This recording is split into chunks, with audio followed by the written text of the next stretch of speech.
మనోజ్, నువ్వు నా బిడ్డవి. లక్ష్మీ ప్రసన్న, విష్ణువర్ధన్ బాబు, మనోజ్ కుమార్. నిన్ను ఎలా పెంచానురా నేను? అందరికంటే నిన్నే గారాభంగా పెంచానురా. నీకే ఎక్కువ ఖర్చు పెట్టి చదివించాలని ప్రయత్నం చేశానురా.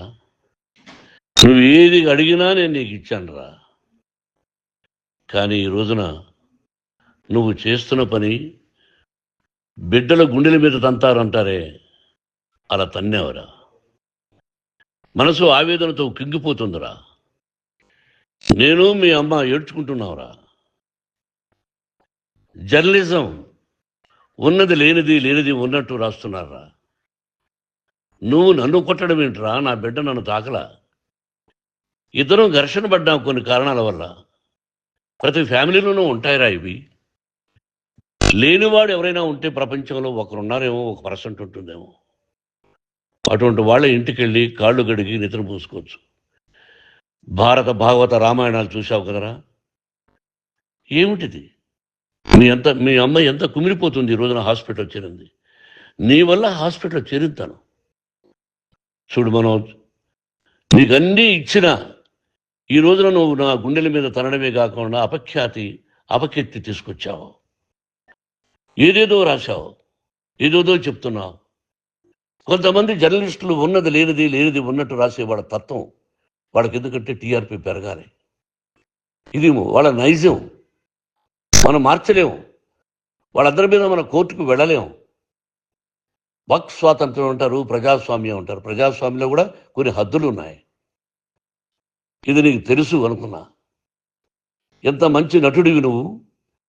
నీ భార్య మాటలు విని తాగుడికి అలవాటు పడిపోయావు. వింటున్నావా మనోజ్?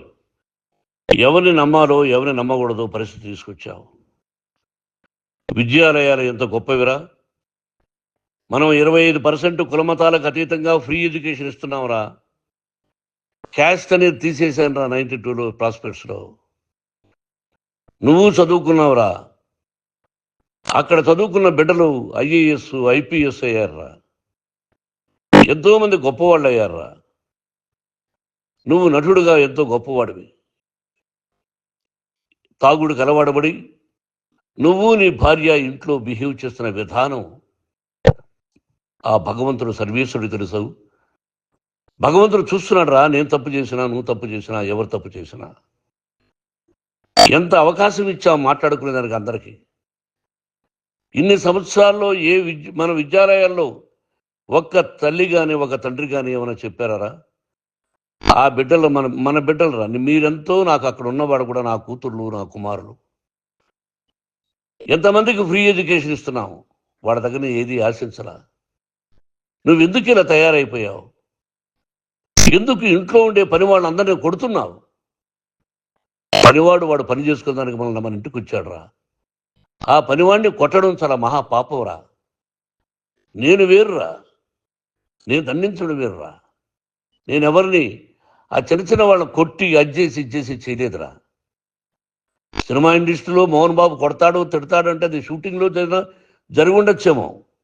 కానీ ఇంట్లో ఉండి 10 సంవత్సరాల నుంచి 20 సంవత్సరాల నుంచి పనివాళ్ళు ఉన్నారు. నేను ఇంట్లో లేని సమయంలో వాళ్ళందరినీ కొట్టి వాళ్ళ ఫోన్ లాక్కొని ఒకడైతే చచ్చిపోవాలి. వాడు పోలీస్ కంప్లైంట్ ఇచ్చి ఉండొచ్చు. నేను వద్దు అని వాడిని బతిమాలాడు. పోలీస్ కంప్లైంట్ కూడా ఇవ్వలా. ఇంకైనా నువ్వు నీ భార్య మారి బయట ఉండండి రా అన్నాను నేను. లేదు డాడీ, తప్పు చేయలేని ఒకసారి వచ్చావు, మళ్ళీ తప్పు చేశావు, మళ్ళీ వెళ్ళావు, మళ్ళీ ఈసారి తప్పు చేయనన్నావు. ఏమండి వీడు తప్పు చేయడం అని మీ అమ్మ చెప్పింది. ఇంట్లో పెట్టుకున్నా. మళ్ళీ నువ్వు చేస్తున్నది, ప్రతిరోజు నువ్వు తాగుతున్న విధానం నీకే తెలుసు. ఇది ప్రజలు నమ్ముతారా లేదా అనవసరం నాకు. నేను నీకు చెప్తున్నా, ఇంతటితో ఫుల్ స్టాప్ పెట్టాలి. 3 రోజుల నుంచి రకరకాలుగా రాస్తున్నప్పుడు నా మనసు ఆవేదనతో ఉంది. మళ్ళీ చెప్తున్నా, Mohan Babu university is greater than temples. Greater than temples. బిడ్డలను కాలేజీలో చేర్చుకునే ముందు చెప్తారు, అన్నయ్య ఎంత ఉంది యూనివర్సిటీ రూల్స్, ఇది మా పద్ధతి, మీకు ఇష్టమైతే చేర్చండి. గవర్నమెంట్ బిడ్డల్ని గవర్నమెంట్ ఏమిస్తుందో ఇంత పర్సంటేజీ వాళ్ళకు కూడా మీ దగ్గర ఎందుకు డబ్బు తీసుకుంటున్నామంటే దానికి అర్థం, పరమార్థం చెప్పాము. దొంగతనంగా తీసుకోలేదు, ప్రతి దానికి చెక్కులు ఉన్నాయి, అది అకౌంట్ ఉంది. దానిలో తప్పులు జరిగితే డిపార్ట్మెంట్ ఉంది. కాలేజీలో ఇంకేమైనా తప్పు జరిగితే గవర్నమెంట్ ఉంది. ఇవన్నీ నీకు తెలుసు. ఈ రోజున ప్రపంచంలోనే నెంబర్ 1గా చేయాలని మీ అన్న కష్టపడి ఇతర దేశాల్లో నెంబర్ 1 యూనివర్సిటీ టైఅప్ చేశాడు. ఈ రోజు నువ్వు చేసిన విధానం ఏమిటి? నువ్వే ఒకప్పుడు నాకు ఇవి ఏమొద్దు, నేను యాక్టింగ్ అన్నావు. ఈ రోజున ఏం చేస్తున్నావు? విద్యాలయాల మీద పడ్డావు. తల్లిదండ్రులు చాలా గొప్పవాళ్ళరా. కొంతమందికి డబ్బు కట్టలేకపోవచ్చు, కట్టని వాళ్ళకు కొంత సహాయం చేసాం, అంతా సహాయం చేయలేము. బ్యాంకుల్లో డబ్బు కట్టాలి, లెక్చరర్స్కి డబ్బులు ఇవ్వాలి, యూనివర్సిటీ బ్రహ్మాండంగా నడపాలంటే మంచి లెక్చరర్స్ కావాలి. ఇవన్నీ తెలిసి చేస్తున్నావురా 32-33 సంవత్సరాల నుంచి. అది పక్కన పెడితే అందరినీ కొట్టడానికి వస్తావు, మీ అన్నం తిడతావు. ఒక వ్యక్తి వినయ్ గారని ఆయన వ్యక్తి హెల్ప్ చేయడానికి వస్తే ఆ వినయ్ ఎవరు లజ్జాగుడికి చంపేస్తాను వాడు అన్నావు. ఇవన్నీ ఎంత తప్పురా? అంటే మీ నాన్నగారికి ఎవరు సహాయం చేయడానికి వస్తే వాళ్ళందరినీ లజ్జాగుడుకులు అంటావు, చంపేస్తానంటావు. మీ అన్నను చంపేస్తానన్నావు. చంపరా చూద్దాం మీ అన్న. నేనే అన్నా. తాకరా నీ ధైర్యం ఉంటే అన్నా. ఎంతమందిని చంపాలనుకుంటున్నావు? ఎంతమందిని చేయాలనుకుంటున్నావు? నువ్వు ఏం సాధించాలనుకుంటున్నావు? ఆలోచించుకో. ఈ ఇంట్లోకి అడుగు పెట్టడానికి నీకు అధికారం లేదు. ఇది నా కష్టార్జితం. మా నాన్నగారు 10 రూపాయలు 10 పైసలు కూడా ఇవ్వలేదురా. మంచి జన్మనిచ్చాడు మా నాన్నగారు. మద్రాసుకు వెళ్ళి వీధుల్లో అడుగు తిన్నాను రా. ఒక పూట కూడా భోజనం లేకుండా అడుగు తిన్నాను రా. న్యాయంగా మోహన్ బాబు తిడతాడు కొడతాడంటారు కానీ మోసగడనం లేదురా. నీట్ పార్లమెంటేరియన్గా బయట వచ్చాను రా. నువ్వు నా పరువు ప్రఖ్యాతులు మంట కలిపావు. ఏమిటి నేను చేసిన అన్యాయం? నీకు జన్మనిచ్చాను, అదా నేను చేసిన పాపం. అందుకే ఇది నా ఇల్లు అన్నావు. నువ్వు నీ ఇల్లు కాదు, నీ కష్టార్జితంతో నువ్వు సంపాదించుకున్న ఇల్లు నీది. ఇది నా డబ్బు, నా కష్టార్జితం. నా కష్టార్జితంలో నేను పిలిస్తేనే మీరు ఇంట్లోకి రావాలి.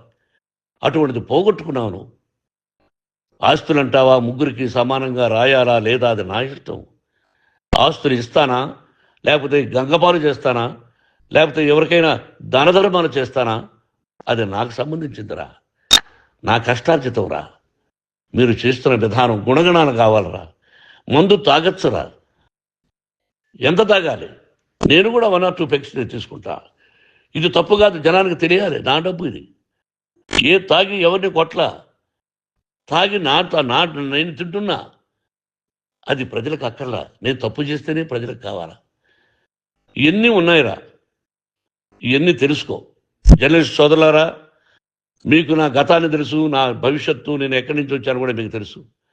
ఈ రోజున మీరు రాస్తున్న విధానం, నా బిడ్డ నన్ను కొట్టాడన్నారు. ఎంత తప్పు! ఈ రోజున నా బిడ్డ మీద కోపంతో అవును చెప్పచ్చు, కాదు.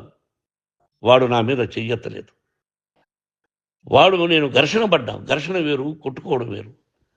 గాయాలతో హాస్పిటల్కి వచ్చి కుంటుకుంటుగా నడిచాడు. మళ్ళీ ఏమని పోలీస్ స్టేషన్కి వెళ్ళి చెప్పాడు. ఎవరో 2 ఉన్నారు, వాళ్ళిద్దరూ నా మీద దాడి చేశారన్నాడు. నా ఇంట్లో పనిచేస్తున్న వ్యక్తుల గురించి పోలీస్ స్టేషన్కి వెళ్ళి చెప్పవలసిన అవసరం అతనికి లేదు, హక్కు లేదు. పోలీస్ డిపార్ట్మెంట్ కూడా తెలుసుకోవాల్సిన విషయం. నా ఇంట్లో ఉండే వర్కర్స్ మీద నేను కంప్లైంట్ ఇవ్వాలి. నువ్వు పర్మిషన్ లేకుండా నా ఇంట్లోకి నువ్వు చొరబడి ఇల్లు నాదంటూ ఇంట్లో పనిచేస్తున్న వర్కర్స్ మీద కంప్లైంట్ ఇచ్చావు. అది ఎంతవరకు పోలీసు న్యాయమో రూల్సో చూద్దాం. పోలీస్ డిపార్ట్మెంట్ ఇంటికి వచ్చింది. వాళ్ళకి రాశాను ఉత్తరం, అయ్యా నేను సీనియర్ సిటిజన్ని, నాకు రక్షణ లేకుండా ఉంది, నా బిడ్డ వల్ల నా ఇంట్లో నుంచి నా బిడ్డను పంపించేసి ఇది నా ఇల్లని. వాళ్ళు నాకు సమాధానం ఇవ్వలేదు. ఇవ్వకపోగా ఎవరిని పట్టించుకోలేదు. ఇప్పుడు పోలీసు వాళ్ళు వచ్చి ఏమండి రూల్స్ ప్రకారం నా బిడ్డ ఇంట్లోకి రాకూడదంటే మాకు హయ్యర్ డిపార్ట్మెంట్, హయ్యర్ అథారిటీ వాళ్ళు ఫోన్ చేశారు, మీరు ఎవరిని స్టాప్ చేయొద్దండి, బయట నుంచి ఎవరైనా వస్తే వాళ్ళని స్టాప్ చేయండి అన్నారు. 2 రోజుల నుంచి 10 మంది 20 మంది వస్తున్నారు. వాళ్ళు అలా చూస్తూ నిలబడ్డారు. వాళ్ళు ఫోటోలు తీసుకున్నారు, వాళ్ళ మీద మళ్ళీ వదిలేస్తున్నారు. ఎవరిని నిందించాలి? But I give respect to the police department.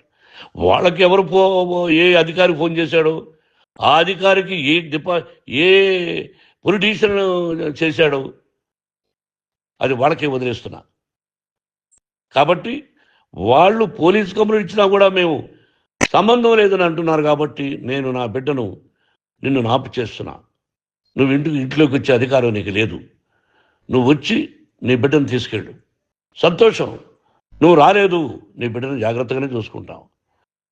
Take care your daughter, that's all. మీ అమ్మ హాస్పిటల్లో అడ్మిట్ అయింది.